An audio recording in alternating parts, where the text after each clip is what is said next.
d'organiser alors peut-être que je me présente parce que je suis pas sûre que tout le monde me connaisse. Je suis Delphine Cuinet, directrice générale de la Fédération Ébène et nous sommes ravis aujourd'hui d'organiser ce nouveau, webinaire avec notre partenaire Artis Artis qui nous fait le plaisir de faire intervenir et d'interviewer, un client, l'un de leurs clients qui s'appelle Dynamips. Donc sans plus tarder, je laisse la parole à Stéphane d'Artis qui va nous présenter, ce témoignage client. Merci Delphine, merci beaucoup. Donc je vais, partager mon écran pour, présenter un voilà donc le témoignage effectivement, c'est que l'interview de Dynamips qui va expliquer, et nous expliquer, et raconter l'histoire en fait de l'interruption d'un projet de déploiement ERP, la rencontre avec Artis et les raisons du choix, de ce changement et de ce virage à 180°, au moins 180°. Donc le sommaire pardon, les intervenants. Florian, tu peux peut-être te présenter? Oui, bien sûr. Bonjour à tous. Donc, Florian Frucher, je suis donc directeur général chez Dynamips. Donc voilà, Et c'est moi, très directeur court. général. Oui, c'est synthétique, clair, efficace. Et donc, moi, je suis directeur général d'Artis. Donc, nous allons tous les deux animer ce webinaire et faire partager donc cette expérience. Donc, d'abord, Florian va nous présenter sa société. Puis, et c'est le thème de ce webinaire, les raisons du changement de système d'information et du choix d'Artis. Le déroulement du projet et les relations avec Artis dans le cadre de ce projet de déploiement de RP. Et puis également les perspectives à moyen terme. Enfin, une situation à l'instant T, sachant que le système a démarré en début d'année et là, on est à finalement quelques mois de démarrage. C'est le 5e mois finalement d'exploitation. Tu me C'est ça. confirmes, Florian? Oui, c'est bien ça. Donc une situation à l'instant T, puis des choses qui restent à faire, on verra ça. Je ferai une petite présentation rapide d'Artis pour ceux qui ne nous connaissent pas et on aura une phase questions-réponses, s'il y en a et on aura terminé notre présentation. Du coup, je vais faire défiler le diapo, donc tu dois te caler sur mon rythme, Florian, donc je te passe la parole. Ouais, merci beaucoup. Tout simplement, je vais vous présenter Dynamips. Donc aujourd'hui, on est nous une ESN, donc une entreprise du service du numérique. La date de création, c'est 1992, mais pour pas trop faire d'histoire, en 92, on s'appelait MIPS Computer. On était intégrateur, assembleur de matériel pour le particulier. Et les quelques grandes dates qui ont marqué notre histoire, c'est la création en 96 d'une entité spécifique, un service spécifique à l'époque à l'entreprise. Et puis depuis, je dirais, les années 2000, 2005, 2006, nous sommes concentrés exclusivement à l'entreprise, aux PME, aux collectivités. Donc voilà. Donc aujourd'hui, on est exactement en 161 MIPSiens. On est donc implanté sur 5 départements, sur les régions Pays de la Loire et Bretagne. Donc exactement par ordre de création, donc Saint-Herblain, qui est le site siège, La Roche-sur-Yon en Vendée, Passé, tout proche de Rennes, Angers, et puis dernièrement, depuis 3 ans, Mayenne, en Mayenne, où je suis là ce matin.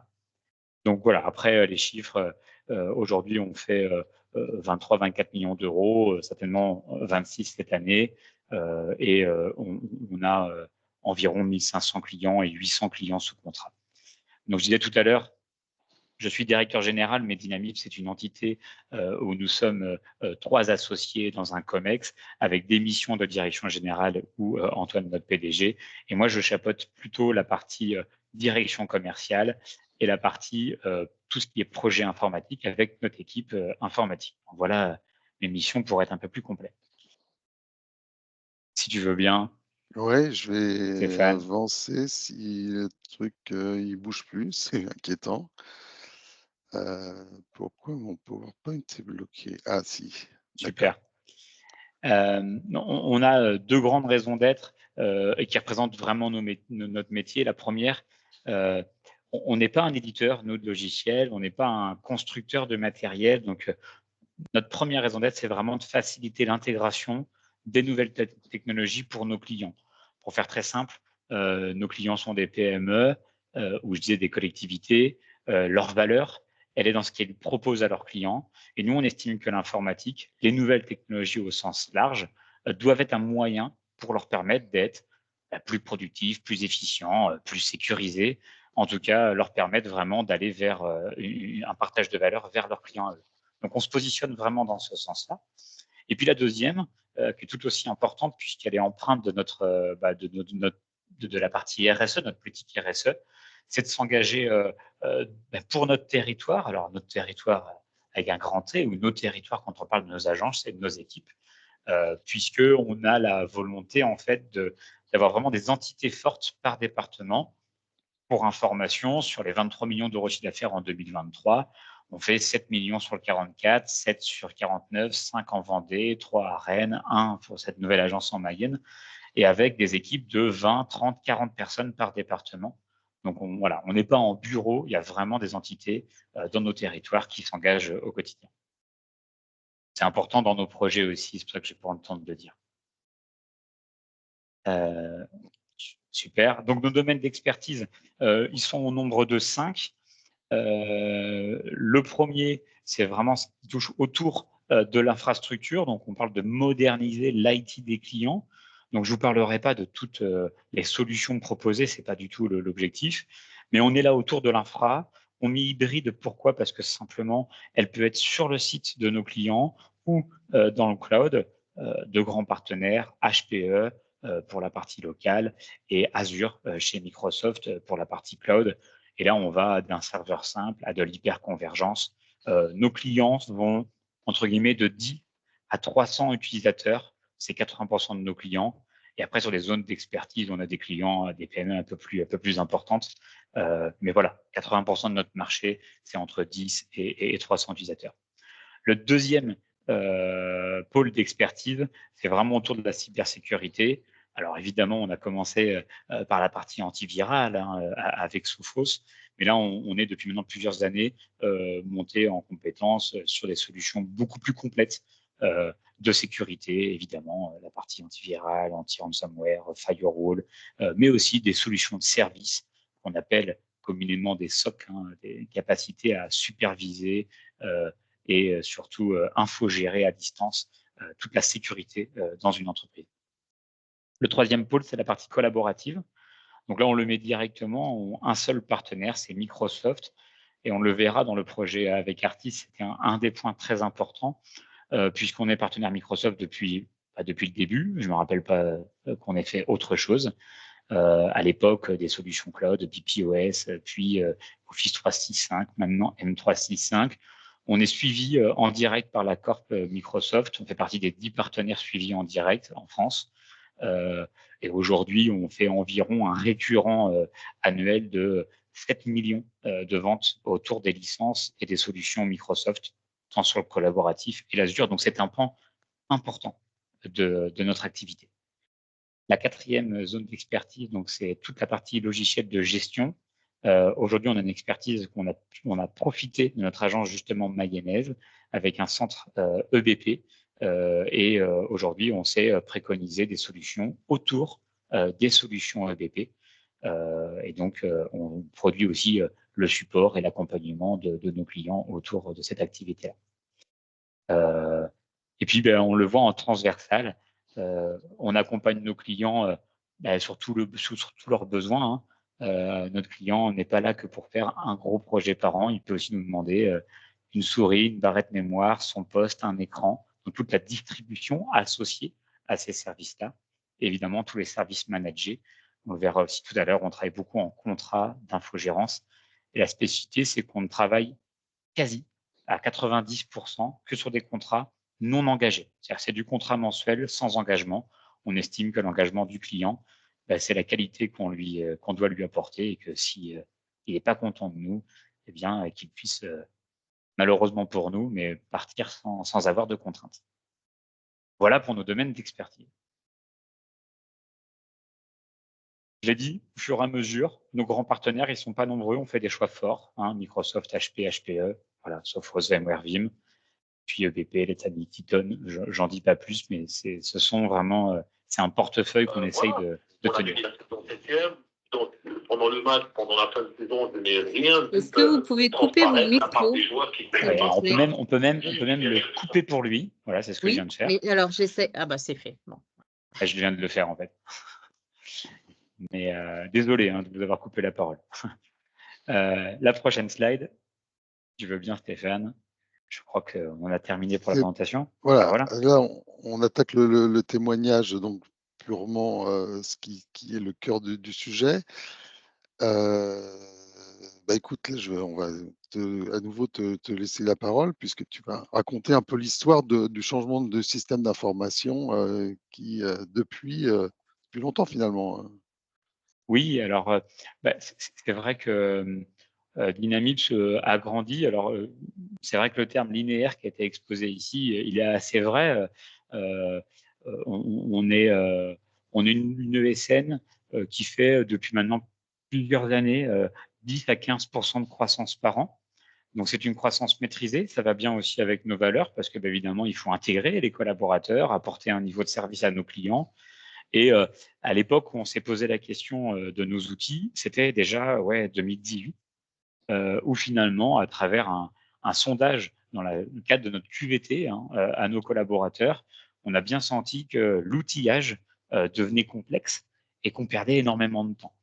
On avait, lors de cette croissance, on le voit ici, de 2007 à 2017, et bien évidemment grandi et superposé des solutions, soit des solutions techniques pour nos clients, soit des solutions aussi en interne, et qu'il était important de revoir nos process. On a choisi, là je vais te dire un mot là-dessus, de se faire accompagner. Nous, on est une SN, on propose des choses à nos clients, mais on ne s'est pas proposé, on n'est pas un fournisseur de CRM ni de ERP. À l'époque, on n'avait encore pas la compétence non plus EBP. Donc, on s'est fait accompagner par un prestataire pour nous aider donc à revoir notre organisation. Donc ça, c'est un process dont je ne vais pas parler, c'est autre chose, mais voilà, c'est important aussi de le dire, puisqu'il était important de se dire on ne peut pas migrer vers un nouvel ERP en gardant tout ce qu'on fait avec l'ancien, puisqu'on a forcément fait des petites modifications, une idée de pansement. Donc il faut bien. Donc on s'est posé en 2019 pour réorganiser nos process, nos équipes support au niveau technique, nos équipes ADC attachées de compte avec les IC, voir comment on voulait travailler demain pour apporter le meilleur service. On a même fait des. Pardon de te couper, tu veux dire avant de choisir même un ERP, vous avez travaillé sur votre organisation et vos processus. Complètement. On a revu des points importants comme le parcours client. Donc, on a invité certains bons clients à venir chez nous et à dire, voilà, qu'est-ce que vous attendez de nous de la première rencontre à la facture et au suivi. Et on a redéterminé un petit peu le parcours de nos clients et vu à chaque point sensible quel était le process qu'il fallait avoir. Dans le livre, ça paraît super simple. Évidemment, ça nous a demandé un petit peu de temps, mais ça a été très important pour faire un cahier des charges digne de ce nom, afin de demander quelque chose de clair à un prestataire. Puisque autrement, ça aurait été un peu complexe de dire oui, alors on fait comme ça depuis 10 ans, mais ça, on n'aimerait plus le faire. Non, et ce temps-là, en tout cas, si je dois donner un conseil, il est important, pas forcément en temps, mais il est important en investissement et de se poser avant de lancer. C'est une des clés de réussite du projet. On va voir qu'on a eu quelques achoppements, mais c'est une des clés de réussite du projet. Et donc, suite à ce temps-là, il a duré quand même peut-être une année, on n'était pas pressé, mais on voulait bien poser les choses. Eh bien, on a pu faire un cahier des charges et lancer une recherche, parce que le projet était vaste. On voulait changer les outils métiers qui nous servent à rendre le service à nos clients. Donc, l'outil de ticketing, l'outil de supervision, de sondes qu'on dépose chez nos clients pour suivre leur matériel, la documentation technique. qu'on doit conserver de nos clients et leur mettre à disposition, mais aussi en interne, toute la partie CRM ERP, de la prospection jusqu'à la facturation. Et donc, on était donc oui sur une solution existante qui était Cegid sur la partie ERP, et puis une solution technique IWS sur la partie supervision, voilà, pour ceux qui veulent avoir l'info. Donc on fait un premier choix, ouais. Pour être Donc tout à tu fait commences en clair, 2020, c'est ça? En 2020, vous commencez la recherche et le choix ouais.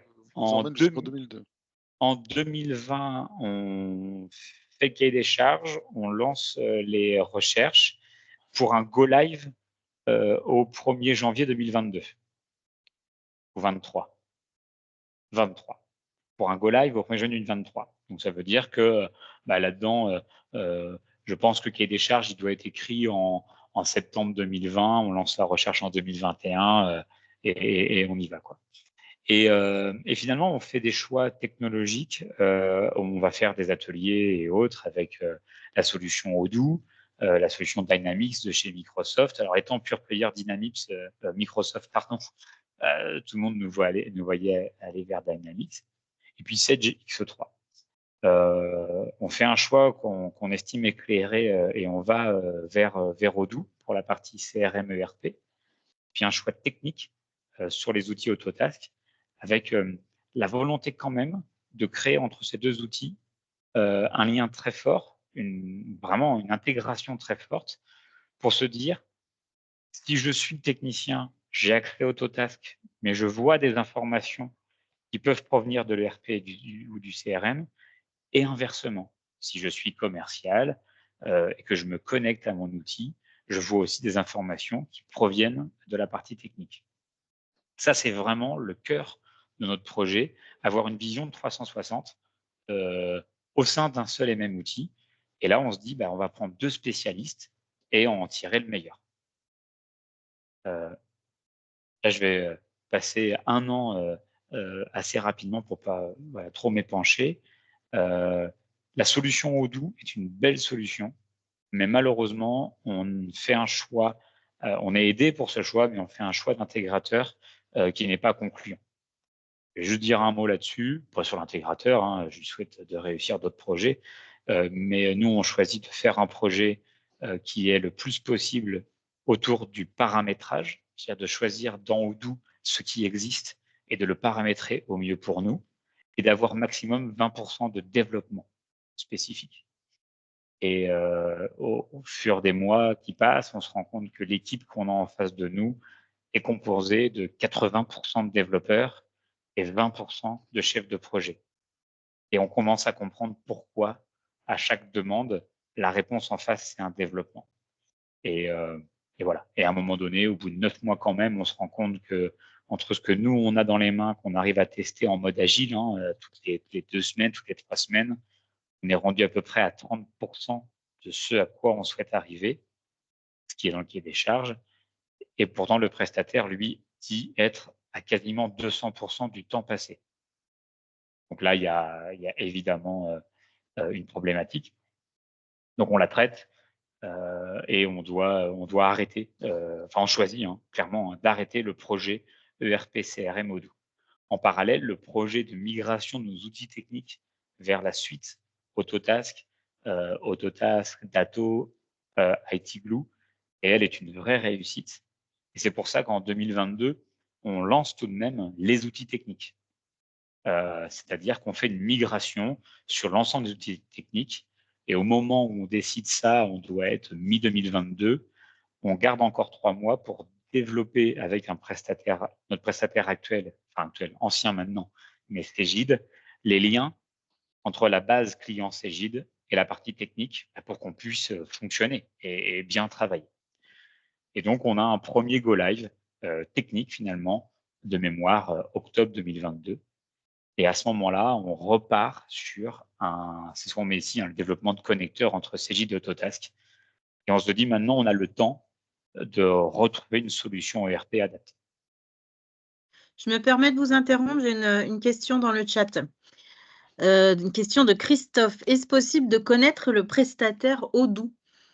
Non, clairement, c'est pas une pratique qu'on propose. Ouais. Si par contre, je me tiens à disposition personnellement, vous aurez mes coordonnées. Il n'y a aucun problème pour parler avec vous de tout ce que vous voulez sur ce que je vais dire aujourd'hui.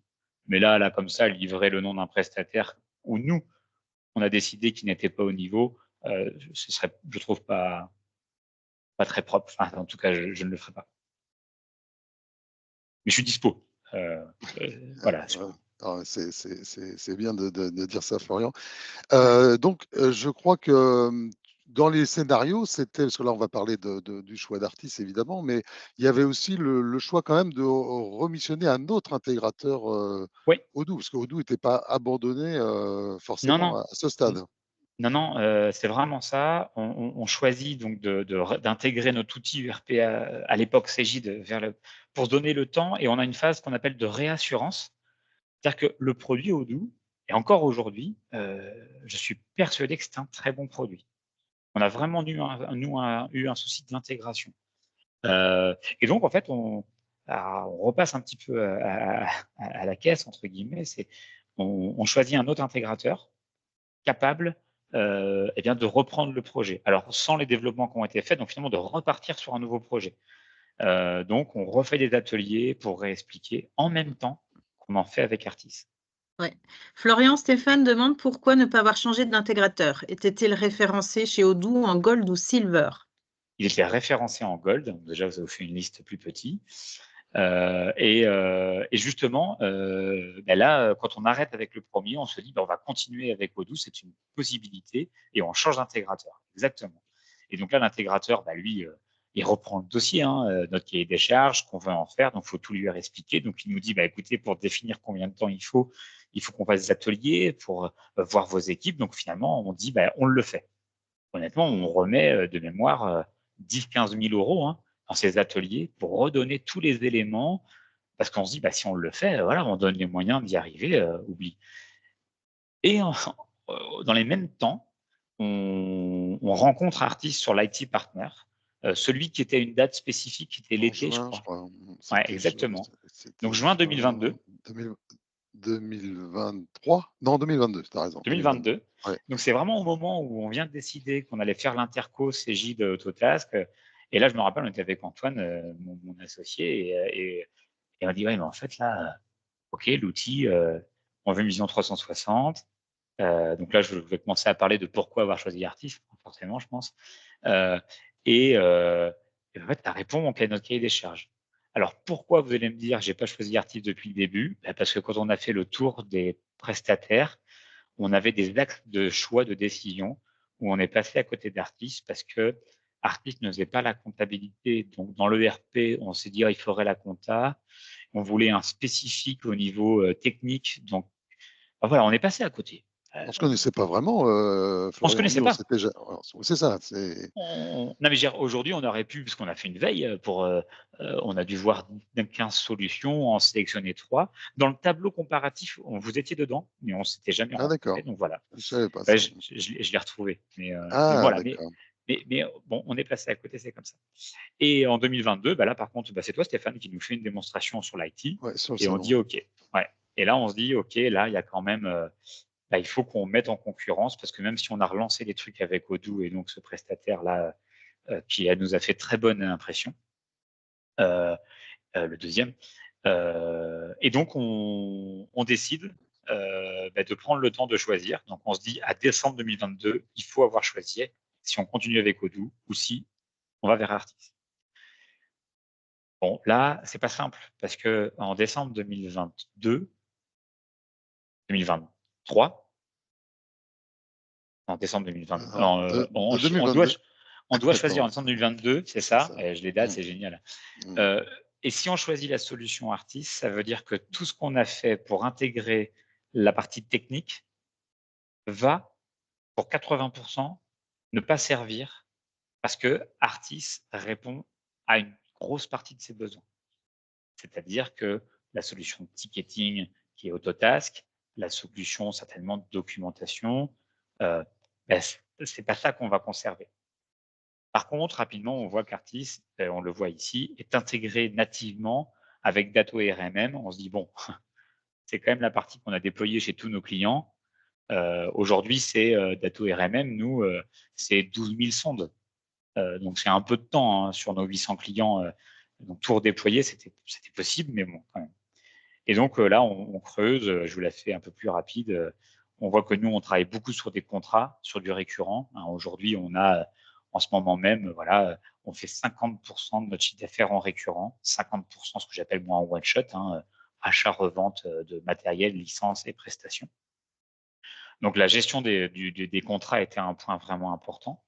Et puis, on retrouve dans Artis beaucoup de choses natives, c'est-à-dire quand je fais un devis, je vais jusqu'à mon installation en passant par la gestion de projet, la planification dans un seul outil. Donc, je n'ai plus à aller développer entre deux outils certaines choses. Donc, voilà, on fait le choix d'Artis pour, pour tout ça. Et on en parlera un peu plus tout à l'heure, certainement, sur des intégrations où Artis, clairement, dit nous, on est prêt à y aller. Là, je les vois notés ici, HubSpot et Arosphere. Je ne sais pas si on en reparle après, mais je peux Alors y non, revenir. non, ça, on peut dire un mot, c'est qu'en fait, dans le projet, on avait des interfaces qu'on n'avait pas, nous, dans notre solution. Donc, il y a un certain nombre de connecteurs natifs, Dato et RMM, tu l'as cité, qui étaient déjà déployés chez des clients. Mais alors, Arosphere, je vais te laisser en parler. Et HubSpot, c'est simplement dire que tu avais à un moment donné pressenti HubSpot pour le service marketing, mais aussi pour le CRM. Or, nous, dans notre solution, il y a une offre CRM intégrée et tu devais faire le choix de dire est-ce que le CRM, il est plutôt dans la solution HubSpot avec le marketing ou plutôt dans Artis ERP, donc CRM ERP ensemble ou marketing CRM ensemble. Ouais, c'était l'année des choix. Il y a l'intégration native aussi, c'était toute la partie, le DI grossiste, le DI produit, avec comme beaucoup nos grossistes principaux, TD Synnex, Elzo Ingram. Donc ça aussi, on l'avait travaillé dans la première génération de notre projet avec Odoo, intégrer ces outils-là, ces grossistes-là, from scratch, c'était une des problématiques qu'on avait rencontrées dans le projet Odoo. Donc, le fait que ce soit déjà fonctionnel avec Artis, c'était aussi un point fort. Et donc, par contre, nous, on travaillait avec Arrow, donc leur plateforme Arosphere, pour toute la partie Microsoft. Et comme je vous le disais tout à l'heure, c'est aujourd'hui les licences M365, c'est 5 à 6 millions de chiffre d'affaires annuel. Donc, c'est un récurrent mensuel, vous faites le calcul de 500 000 euros. Donc, c'est N factures envoyées par mois qui changent tous les mois de prix d'achat, de prix de vente, de quantité. Et déjà, nous, on avait intégré, automatisé une partie, parce qu'il y avait un peu de manuel quand même, la facturation avec Cegid.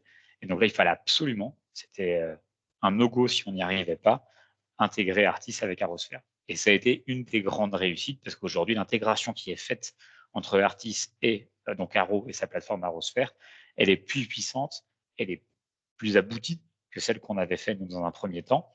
Donc là, encore une fois, je remercie vraiment les équipes dev d'Artis parce que clairement, ça nous fait gagner un temps fou. Je parle avec certains de mes confrères très régulièrement et on sait à quel point faire les factures à la main, ce genre de choses, à un moment donné, c'est juste pas possible. Nous, on estime que c'est 2 à 3 équivalents temps plein. Là, c'est juste pas possible. Et c'est même quasiment ingérable. Donc ça, c'était vraiment un point important. Et aujourd'hui, avec Arosphere, ça nous permet, nous, d'aller voir aussi, comme on travaille beaucoup en mode MSP, et d'aller voir tout ce que le partenaire Arrow peut vendre en mode mensuel sans engagement. Oui, à Microsoft, mais pas que. Pour être honnête, moi, je pousse Arrow pour faire la même chose avec Sophos. Ils vont le faire avec d'autres solutions que nous, on ne vend pas, mais si cette solution est intéressante, évidemment, il y a plus d'intérêt pour moi d'aller la prendre chez Arrow parce que le développement est fait. Enfin, c'est du gagnant-gagnant, quoi. Ça, c'est important. Et pour HubSpot, sujet complètement différent. J'espère pas perdre tout le monde. C'est-à-dire que dans nos équipes commerciales, donc on a, vous l'avez compris, 5 agences. Sur chaque agence, j'ai des ingénieurs commerciaux et des attachés de compte qui forment un binôme. Et un client est suivi par ce binôme, tant sur le plan commercial, suivi de commandes, facturation. Ça permet à un client d'avoir toujours quelqu'un au bout du téléphone, même quand le commercial, et c'est son métier, est en rendez-vous chez un autre client. Ils font évidemment de la prospection, nos commerciaux, mais ils sont aidés par une équipe qui fait partie du service marketing, qui est une équipe de lead génération. Leur nom, ce sont des SDR. Et en fait, leur métier à eux, et c'est un vrai métier, c'est de s'appuyer de tout le catalogue marketing, l'inbound marketing, des solutions, je dirais, novatrices en IA pour chercher de la data. Alors, je sais que Flo est connecté là en ce moment même au webinaire, donc il en parlerait mieux que moi. Mais l'objectif, c'est que c'est cette équipe-là de 4-5 personnes aujourd'hui, elles prennent des projets pour nos commerciaux. Et là, ils font du volume. C'est-à-dire que là, derrière, ils sont capables d'aller faire un nombre d'appels et puis un nombre d'emailing assez important. Donc, on a besoin d'un CRM, d'une solution marketing digne de ce nom. Et même si Artis a une vraie CRM, sur cette partie où on est un peu novateur, en tout cas, on utilise des solutions voilà, très, très connectées. La partie, on va dire, hub marketing de HubSpot, parce que HubSpot a une partie sales qui est leur CRM, et la partie marketing qui est liée à la partie, donc là plutôt du métier qu'on fait, correspondait exactement à notre besoin. Donc, on a demandé s'il était possible que Artis connecte son CRM, qui nous sert, nous, pour toute l'équipe commerciale, à la partie HubSpot marketing, qui sert à cette équipe de SDR. Et ça, aujourd'hui, Artis, je dirais, je crois que le déploiement, c'est dans quelques jours.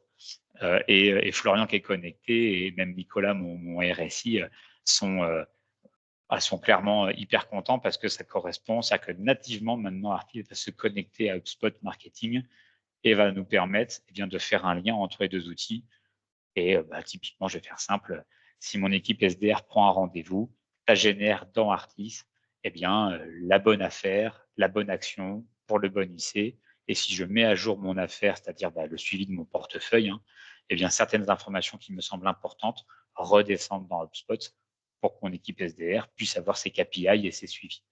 Donc ça sera… Tu aurais pu faire le choix de prendre le CRM d'HubSpot aussi et de faire l'interface entre le CRM et le RP. Oui, c'est vrai. À un moment donné, évidemment, les équipes HubSpot nous poussaient aussi à ça. Mais aujourd'hui, voilà, encore une fois, après différents ateliers, le lien entre la CRM Artis et son ERP, donc finalement entre le devis qui fait partie de la CRM et la commande qui fait partie de l'ERP, est bien plus puissant, et le recréer entre HubSpot qui aurait dû faire le devis et le ERP Artis, c'était pas le bon choix.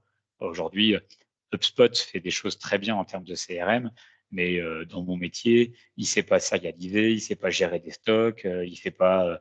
Il y a plein de choses. Aujourd'hui, moi, quand on fait le devis, toute la partie contractuelle de mes contrats, elle est structurée. Si c'est mensuel, trimestriel, annuel, s'il y a une date de préavis, pas de date de préavis. Et ça, aujourd'hui, il n'y a pas dans la CRM HubSpot. C'est bien pour une autre activité, une activité un petit peu plus que service, je dirais. Stéphane demandait dans le chat pourquoi avoir choisi la solution Autotask alors qu'Odoo intègre une solution de ticketing. Ouais, parce que là aussi, à l'époque, on avait fait ce choix-là pour l'interconnexion entre Autotask, Datto et Tigloo, qui est native, c'est-à-dire qu'un technicien, quand il se connectait à l'outil, finalement, il avait accès à la prise en main à distance de Datto automatiquement, et tous les tableaux de bord ne faisaient qu'un seul. Donc la puissance, la technique de ce triptyque qui était natif nous permettait de ne pas développer de connecteur entre Datto et l'outil de ticketing Odoo. On avait déjà un gros connecteur à créer, donc c'était un choix qu'on avait fait, bon ou mauvais, mais c'est pour ça qu'on n'avait pas choisi le ticketing d'Odoo. Oui, ça c'est la volumétrie qui est intéressante. Ouais. Tu parlais de 800 clients facturés tous les mois avec l'interface Artis Aroster. Et puis pour ceux qui connaissent les produits Microsoft, un client peut être facturé. Alors nous, on commence plutôt à 10 utilisateurs, mais un utilisateur, ils n'ont pas forcément toute la licence Microsoft. Alors, quand même, nous passons, et ça m'arrive aujourd'hui de facturer un client pour 2 licences Copilot par mois. Donc, c'est une facture, enfin, c'est des toutes petites factures. Donc, c'est aussi l'intérêt d'Artis, c'est qu'aujourd'hui, comme nous, on est sur plutôt des contrats sans engagement mensuel. Mon client, avant hier, se plaignait d'avoir N factures de contrat. Aujourd'hui, si j'ai la même périodicité, le même mode de paiement, mensuel prélèvement, c'est top, c'est ce qu'on cherche à avoir. Eh ben, mon client, il reçoit une facture par mois avec tous ses contrats et on voit exactement chaque mois de contrat, sa mensualité. Ça lui fait plus qu'un seul paiement à faire, qu'une facture à traiter. Enfin, on est vraiment gagnant et surtout mon client aussi, quoi. Ok. On a une question de Sandrine. Une fois votre choix fait avec Artis, combien de temps passé pour déployer la solution au sein de votre structure? Ben, c'est une bonne transition, ça, parce que c'est la diapo d'après, puisqu'on va parler effectivement de la phase projet. Une fois que Dynamips avait choisi donc Artis comme partenaire et comme produit surtout.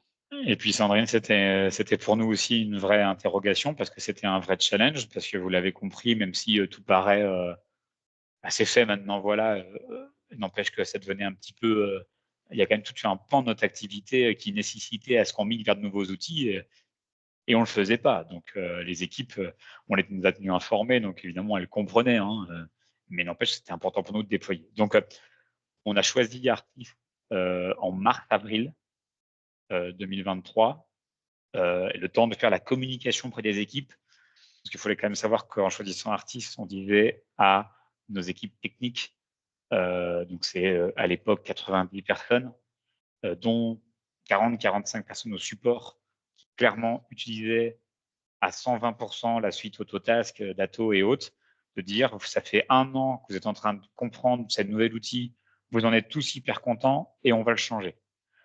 On a pris le temps de la communication, de l'explication et on a pu faire un go live toute fin mai, enfin go live, une réunion de début de projet. Et vraiment, c'est ce qu'on a mis ici, c'est ça. Le projet s'est déployé entre juin et décembre 2023. Donc on a eu 6 mois. On n'a pas chômé, hein, clairement. Et là, tout le monde a été au niveau. Clairement Artis. Autrement, je ne serais pas là aujourd'hui, hein, on va être honnête. Je pense que Stéphane ne m'aurait pas choisi. Mais nous, on a à l'intérieur, et je le dis aussi, parce que des fois, ça peut paraître un peu. Mais pour faire ce projet-là, on avait choisi d'être en mode avec un chef de projet interne, hein, qui est Nicolas Baudelier, notre RSI. Moi, j'étais là, évidemment, en binôme, en appui avec lui, et quasiment tout le temps, parce que c'est des projets qui sont importants, hein, pour nous. Et derrière, on avait une équipe d'ambassadeurs. Un ambassadeur, c'est vraiment une personne clé. On en avait une ou deux par profil métier. Donc, on avait une équipe entre 15 et 20 ambassadeurs. Sur les 160 collaborateurs, c'est pas rien. Et ces collaborateurs ont tous participé aux ateliers. Donc, à chaque fois qu'il y avait une réunion, alors évidemment, si c'est une réunion sur les achats, les techniciens ne participent pas, mais s'il y avait une réunion qui touchait de près ou de loin le précaré d'un métier, quand je dis de près ou de loin, c'est qu'il ne faut pas hésiter à aller des fois faire des ateliers qui nous concernent qu'à 20% parce qu'on a un avis à donner. Et pendant ces 6 mois, on a intégré toute cette mécanique. Donc, ça nous a évidemment pris un peu de temps, mais c'est une vraie réussite aujourd'hui. Est-ce que c'est Laurent qui demande si vous avez dédié des personnes à plein temps pour la mise en place d'Artis? Et si oui, combien? Ouais, clairement, Nicolas, notre RSI, on estimait qu'il pouvait passer 60 à 80% de son temps. Avec du recul, il était quasi à plein temps. Parce que ce qu'il a fait à côté qu'il ne pouvait pas faire, c'est parce qu'il a fait 120% de son temps pendant ces 6 mois. Donc, Une personne. ouais, honnêtement, parce que plus que ce que Artis fait, on le voit après, bah, c'est la migration.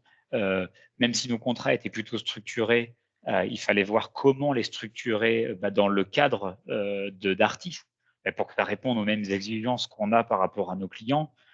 C'est préparer les bases de données, c'est l'accompagnement au changement des équipes, c'est faire les comptes rendus de chaque réunion. Enfin, non, il y a du temps. Alors, à l'échelle de Dynamips, hein, je parle, hein, ce qu'il faut à 100% pour une entité peut-être plus petite, non. Est-ce qu'il faut qu'une personne pour une boîte qui est plus grosse que nous, peut-être pas non plus.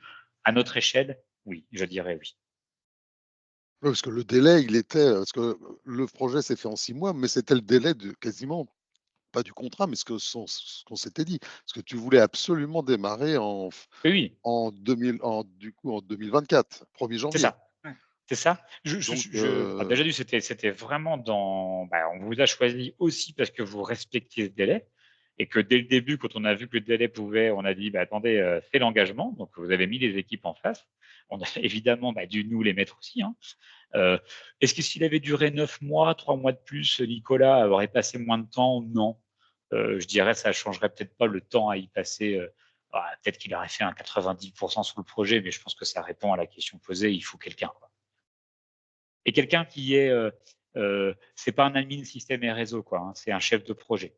C'est quelqu'un qui a l'ambition, et c'était l'ambition de Nicolas dans son métier et sa fiche de poste, d'apporter demain un accompagnement dans nos équipes au sein des outils, d'être vraiment le garant du bon usage des outils. Ça va des achats à la technique, hein, donc il faut avoir une vue. On ne demande pas d'être expert sur tout, mais de comprendre les process et quand tu changes ça, qu'est-ce que ça a comme impact pour tel service. La migration de données. Ouais, on a une autre question de Sandrine. En termes d'accompagnement au changement, avez-vous eu besoin de beaucoup de temps de formation? Comment ont adhéré vos équipes à la nouvelle solution? Il y a un temps de formation qui est prévu dans le projet là qu'on a fait avec Artis, où globalement, sans trop me tromper, à minima, on est plutôt sur 3 à 4 demi-journées par personne. Hein, et donc là, évidemment, tout le monde n'est pas formé sur tout. Il y a des personnes qui ont des rôles transversaux, qui ont pu avoir jusqu'à 7 demi-journées de formation. Ça, c'était compris dans le projet de formation Artis, qu'on a déployé ensemble en disant voilà les groupes, comment ils vont être composés, voilà un peu ce qu'on va évoquer sur chaque chose. Donc, c'était vraiment co-construit. Et nous, derrière, les ambassadeurs dont je parlais tout à l'heure, on leur a dégagé. Ils ont pris le temps parce qu'ils savaient qu'ils allaient prendre du temps, mais sur le premier semestre 2024, ici, j'estime qu'ils ont peut-être entre 15 et 20% de leur temps en sollicitation directe de leurs collaborateurs de leur équipe pour les aider évidemment, dans l'usage du quotidien. L'ambassadeur, il a eu des ateliers plus tôt, donc le temps de formation pour lui était un temps pour bien encore mieux comprendre que les autres, quoi. Comme ils ont été dans les ateliers depuis le mois de juin, je dirais, ils avaient gagné du temps sur la formation, donc ils ont pu et ils font aujourd'hui vraiment ce travail de formation en continu de nos équipes.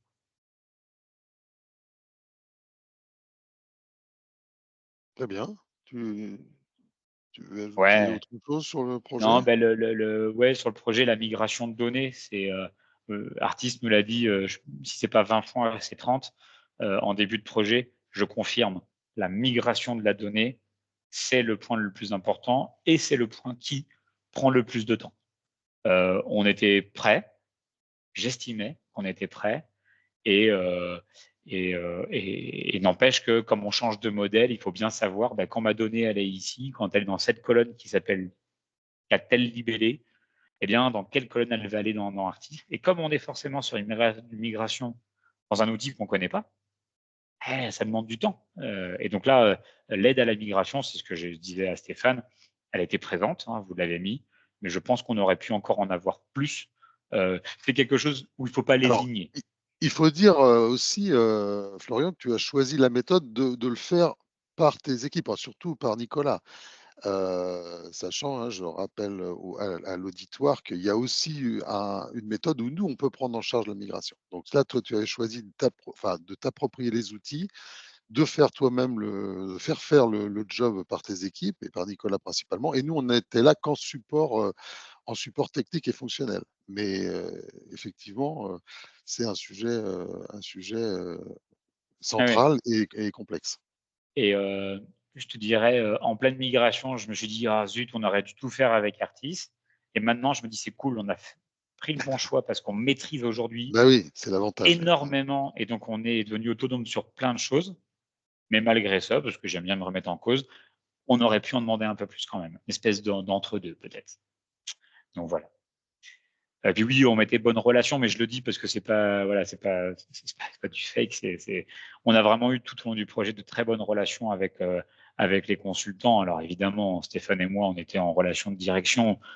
C'est pas nous qui faisons le projet, hein, mais nous, nos ambassadeurs, les consultants artistes, il y a vraiment eu une bonne osmose. Bon, donc ça aide.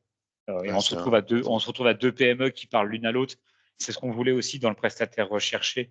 On voulait quelqu'un, voilà, qui parle notre langage, quoi. Et on en arrive à la question du coût du projet global. C'est Antoine qui pose cette question. Et en consolidé avec le temps homme, Dynamips. Ouais. Alors, le consolider avec le temps homme Dynamips, honnêtement, je ne l'ai pas. On l'aura. Donc, reposez-moi la question dans quelques semaines parce que on est justement en train de, on voulait l'avoir. Là, on n'a pas pris le temps de l'avoir maintenant. Aujourd'hui, un projet comme celui-ci, c'est pas que évidemment ce qu'on va payer en prestation à Artis ou en licence. Nous, on a fait le choix d'acquérir les licences et de les héberger entre guillemets. Voilà, je vous l'ai dit, on fait de l'Azure, donc on a une grosse partie de l'infrastructure est dans Azure. Donc aujourd'hui, on a le coût des licences qu'on a donc, on a fait l'acquisition et on l'héberge dans Azure. Et puis ensuite, on a la prestation Artis de développement, de paramétrage, de consultants et de formation. Et derrière ça, on a eu aussi eh bien, des coûts avec nos outils techniques qui, on va dire, très peu, mais sur la partie dato, ça c'était en amont du projet, hein, sur le projet global, hein, je parle. On a un outil, nous on travaille beaucoup avec Power BI pour toute la partie data analyse. Et puis, on a l'outil Sage sur la partie compta. Donc, le projet global, reposez-moi la question, mais le projet global, il fait 200-300 cas minimum. Mais en comparaison, en prestation de service, le devis de prestation d'artiste pour faire ce projet, enfin, pour notre Ouais, la partie, prestation. comparé au devis que tu avais sur les précédemment, parce que tu en as eu plusieurs finalement des devis, Oui, tu oui. en as eu de X3, Oh, bah, j'ai de tout eu. Dynamics. J'ai tout eu. On est parti d'un projet qu'on n'a jamais travaillé avec Dynamics où on était à une prestation entre 500 000 et 700 000 euros. Donc, on n'y est pas allé. La prestation Odoo, c'était environ 250 000 euros. Et on l'a arrêté parce qu'on n'était pas rendu au bon niveau. Et honnêtement, pour Artis, formation comprise, je dirais une connerie, on est à quoi 120 000, non 150, je crois, 150, 150 160. Hein, voilà, 160. Je devrais avoir ces chiffres en tête, j'en suis désolé, mais voilà. Donc aujourd'hui, c'était pas une question de prix quand on a fait le choix, parce que le second prestataire intégrateur, Odoo, nous proposait quelque chose qui ressemblait à quelques dizaines de milliers d'euros près à ce que Artis proposait. Aujourd'hui, ce qui est important, c'est que le budget qu'on a validé avec Artis, on l'a tenu. Ça, c'est un point important. On l'a tenu dans le temps, on l'a tenu au niveau de la partie financière. Et oui, si j'enlève les licences qu'on a achetées, parce que si après on compare à une solution qu'on paierait tous les mois, on va dire que le projet, c'est ça, j'ai 200-300 000, on va dire c'est 300 000 euros d'investissement en prestations. On a une autre question de Frédéric qui demande si il est déjà possible dès maintenant de savoir si l'adoption d'Artis fait gagner du temps à l'entreprise par rapport aux outils précédents. Alors oui, il est possible. C'est vraiment un truc que je voulais absolument suivre.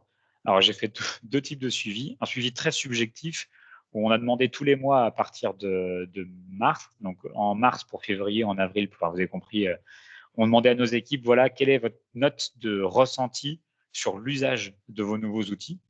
Ce qui est hyper subjectif parce qu'on leur demande de dire c'est quoi leur ressenti.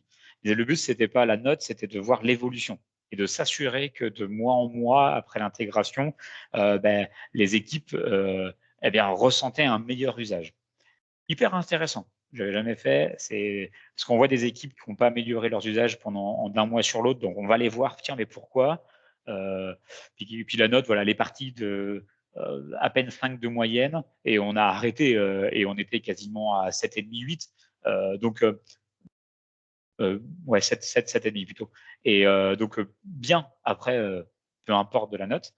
Et aujourd'hui, pour répondre vraiment à la question de productivité, là encore, on n'arrive pas à dire est-ce que je suis plus productif de 10%.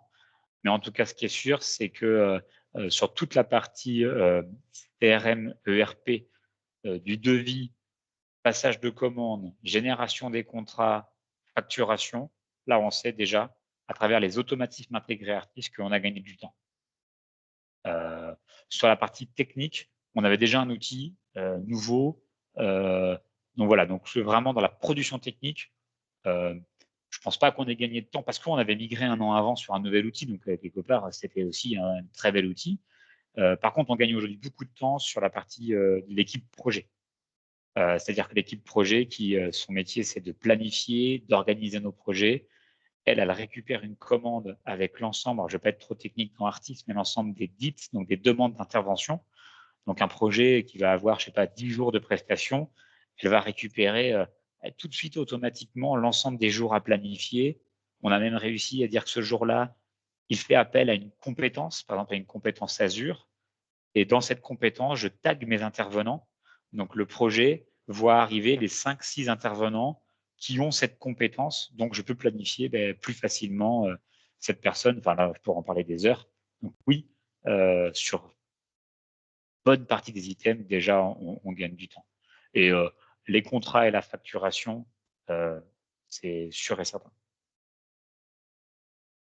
Vincent nous demande le coût de la licence achetée et le coût de la licence mensualisée. Je pense que Stéphane, tu pourras répondre. Alors, c'est difficile de répondre parce qu'il n'y a pas que la licence, mais on peut dire qu'une licence achetée, il y a aussi quelques petits modules et des petites subtilités, mais la comparaison, c'est entre 2005 et 3 000 € la licence achetée et l'abonnement, c'est 125 €. Voilà. Mais bon, ça fait pas un devis, ce que je vous dis. C'est juste pour répondre à la question et ne rien cacher. Mais évidemment, s'il y a des modules, il y a quelques options, si on met certaines choses. Bon, ça, on fait, nous, des devis personnalisés, évidemment, sur chaque projet.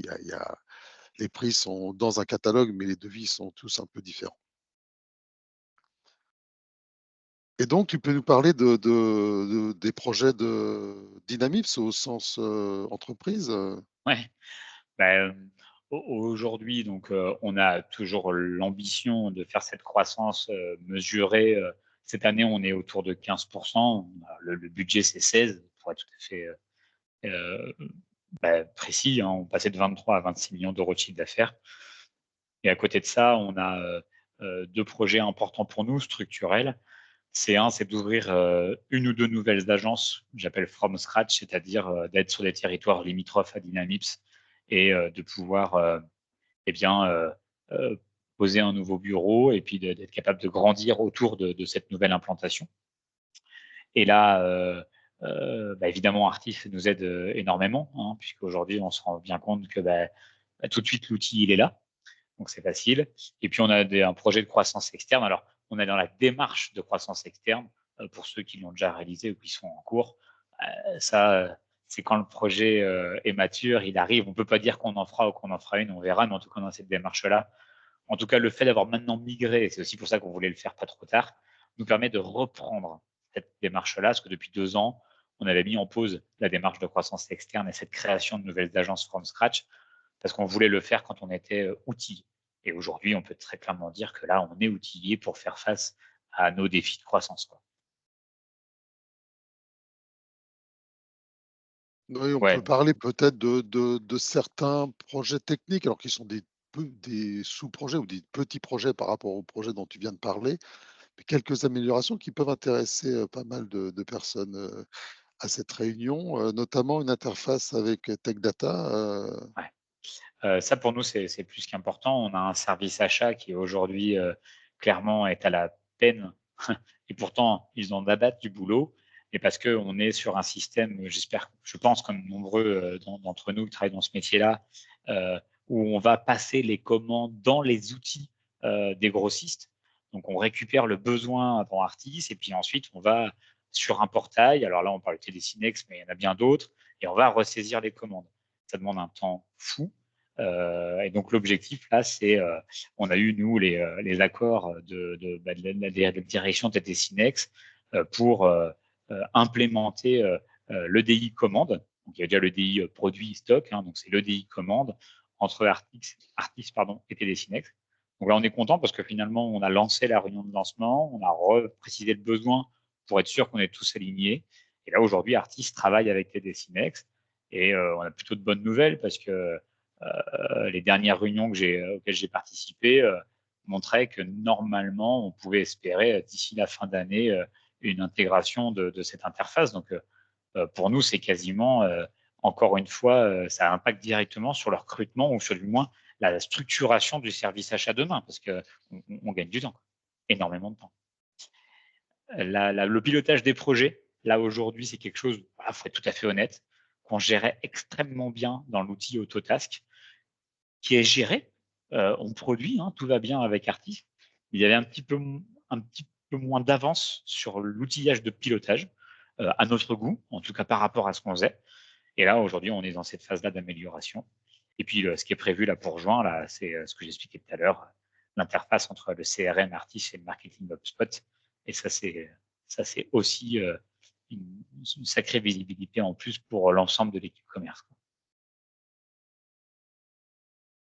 Voilà, bah, écoute, je te remercie de cette présentation. Moi, je vais prendre quelques minutes, mais ça sera rapide pour présenter Artis. Juste, on a Oui, quelques questions, Delphine. mais tu allais Non, peut-être. non, mais pourquoi pas, vas-y, On demande je t'en prie. justement si la solution Artis est adaptée aux entreprises légèrement plus petites, 10 salariés par exemple. Alors, c'est une très bonne question parce que on a chez Artis des clients, pour vous donner l'amplitude, de 2 utilisateurs de la solution, donc des entreprises plus petites que 10 jusqu'à plus de 1000 licences simultanées pour notre plus gros clients, avec le même logiciel. Donc ça fait, alors dans la présentation, ça me tend une perche ou ça m'envoie ça me fait passer le témoin pour expliquer justement quelle est l'approche d'Artis et pourquoi on arrive à équiper des entreprises petites, voire très petites. Notre plus petit client aujourd'hui, il fait un chiffre d'affaires de 350 000 € par an. Donc il est vraiment très petit. Et puis notre plus gros, vous le connaissez sûrement, il a dépassé le milliard d'euros.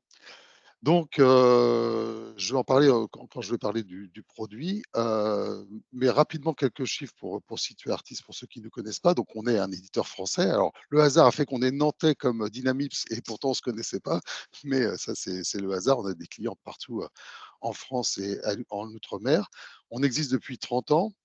Donc, nous, on est éditeur intégrateur d'une seule solution. On n'a qu'un produit, le produit dont on a parlé avec Florian. Donc c'est une techno web, c'est le périmètre, on va le revoir un petit peu après.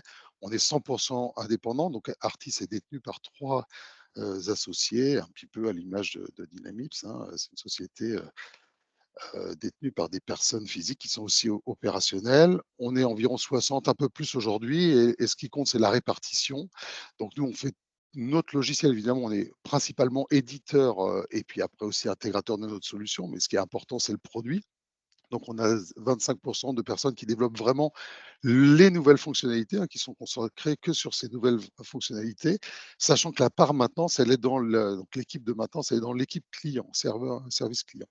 On a une équipe projet, Florian en a parlé, donc des consultants migration, des consultants fonctionnels, des formateurs, des chefs de projet. On a une équipe également pour notre offre SaaS, puisqu'on a une grande partie de nos clients qui sont en SaaS, hein, même si l'alternative achat de licence est possible dans notre offre. Et puis, il y a un petit pourcentage de l'entreprise qui fait autre chose que les thèmes ici. Et notamment, on a une personne à l'administratif. Évidemment, on utilise notre logiciel pour gérer l'entreprise. Et on a une personne qui fait toute l'administratif d'Artis. Et on a environ 10 000 utilisateurs aujourd'hui de notre solution partout en France et en outre-mer.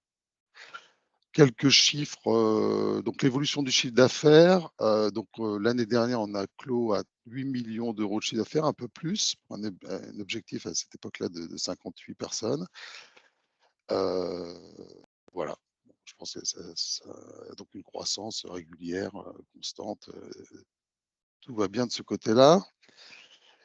Ce qui est important, c'est ça. Donc, je pense que c'est, enfin, en tout cas, c'est clairement la stratégie et nos axes de communication. Notre produit, il concerne des clients dont le métier est l'informatique, dans c'est le cas de Dynamips, pour Dynamips de l'informatique. Mais on a des clients en télécom, en bureautique et en sûreté électronique, hein, c'est vidéosurveillance, contrôle d'accès, alarme, ou des entreprises qui font plusieurs de ces métiers. Toujours dans un seul logiciel, donc c'est ça la finalité de notre produit, c'est de pouvoir traiter aussi bien, enfin tous les mécanismes de gestion de tous ces métiers qui peuvent être très différents. Un contrat télécom, c'est très différent en termes de règles de facturation qu'un contrat de maintenance en informatique ou un contrat de licence. Et pourtant, dans le logiciel Artis, on va, avec les mêmes outils, pouvoir facturer les contrats télécoms. Et c'est pareil pour les services, c'est pareil pour les projets, les achats, les stocks. Donc ça permet d'avoir une interface unifiée, globale, pour traiter un ou plusieurs de ces métiers.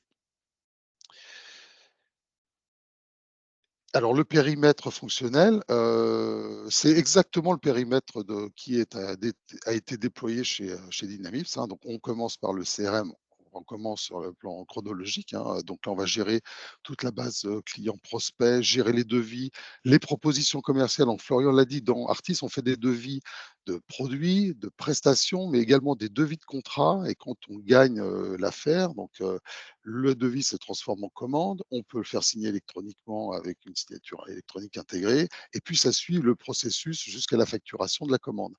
Mais on va également générer le contrat. Bien sûr, les contrats peuvent aussi être créés à la main, mais ils peuvent venir du CRM et des devis du commerce et être générés automatiquement pour être ensuite facturés de façon récurrente avec les règles de facturation et d'augmentation, par exemple. On en a parlé, il y a la partie achat avec l'EDI des grossistes pour le catalogue des produits, la gestion des stocks, des inventaires, valorisation de stocks, comptage, et cetera. Ça, c'est des choses classiques dans un ERP de gestion. Une partie, enfin, il y en a beaucoup parlé, donc je ne vais pas m'étendre, une partie de ticketing, SAV, projet. Un pilotage des affaires qui est complètement transversal, et c'est là qu'on voit clairement, quand on regarde Artis, l'interaction de toutes les données, de tous les services. Un commercial fait son devis, quand on est en phase de déploiement et de facturation, c'est la même affaire. On a toutes les données qui sont consolidées. On a une vue réelle des marges, des coûts, des temps projet, des fournisseurs, enfin une vue vraiment transversale. Et c'est dans le pilotage des affaires dans la vue d'une affaire qu'on se rend compte de l'interaction de toutes les données. D'où l'importance, de notre point de vue, d'avoir une seule solution et techniquement une seule base de données en temps réel pour tous les processus. On a des applications mobiles pour les techniciens et on a un portail client, un extranet mis à disposition de vos clients pour qu'ils puissent télécharger les factures, saisir des tickets, échanger des documents, télécharger des documents, voir les contrats, passer des commandes complémentaires, signer électroniquement des documents, etc. Donc ça, c'est le périmètre fonctionnel de notre solution. Je ne représente pas sur cette diapo les connecteurs, mais on en a parlé, ils sont nombreux, hein, avec la compta, avec les grossistes, on en a parlé, avec les outils de RMM, donc d'autres Datto, mais pas seulement Datto, hein, d'autres partenaires, RG System, Enable et d'autres. Voilà, beaucoup de connecteurs, mais pour l'essentiel des processus de gestion, tout est dans Artis, comme je viens de l'expliciter. Voilà, moi j'ai terminé ma présentation. Est-ce que Delphine, il y a des Oui. questions? Il y a une question pour Florian. Avez-vous gardé la compta avec Sage? Et si oui, sur quelle version de Sage? Ouais, alors nous, on avait la compta historiquement avec Cegid, notre ancien ERP. Et donc, on a migré la compta vers Sage. Et c'est Sage 100 qui a été choisi. Okay. Pour répondre à Frédéric, vous allez, le replay de ce webinaire sera disponible sur le site internet de la Fédération Eben. Voilà, avec les coordonnées évidemment de l'équipe Artis. Je ne vois pas de main levée ni d'autres questions dans le chat. Ah non, c'est moi qui lève la main, je me suis fait une blague à moi-même.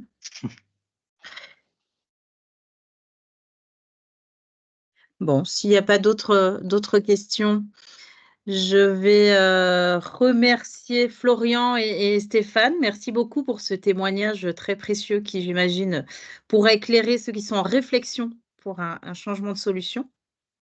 Donc, merci beaucoup.